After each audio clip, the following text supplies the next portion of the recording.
Physical cheating is often situational, right? Because it's a little bit harder to cheat. It's easier to cheat emotionally. It's harder to cheat physically because you got to meet up with the person. You got to, like, if they know what's going on, or you got to hide it from that person. So you got to hide it from your partner and the person that you're trying to cheat with, and so sometimes it's a little bit harder, or it just happened out of nowhere too. Sometimes impulse, ego driven, or validation based.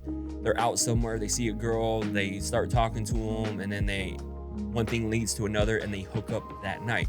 So that's why it could also be situational. And that's what, honestly, like, if I would rather have that than something that had been happening over time. Because something that just happened out of nowhere, it still hurts, it still sucks, but I think that would hurt less than knowing that your person was talking to this person for months, years, going behind your back, meeting up with him, like all that betrayal. I think that would hurt a lot worse, if that makes sense. So sometimes, and it's also, physical cheating comes from disconnected and emotional attachment. And that's why I always say in the lives, in the TikToks, you always need to continue working on your relationship, because the moment you stop working on it, that's the beginning to the end.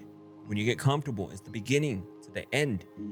Some people, it might take a little bit longer for the relationship to fall apart, or a lot quicker. But you should never stop getting to know your partner, because it could lead to this, getting to flirt with your partner, giving them attention, and so on and so forth, right?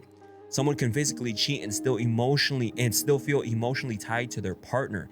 That doesn't make it okay, but it changes the impact. So remember, physical cheating feels like a bomb. Emotionally cheating feels like it was like a slow leak. Again, I would rather take, if I had to choose either or, I would take just like out of nowhere impulse cheating, and then over time.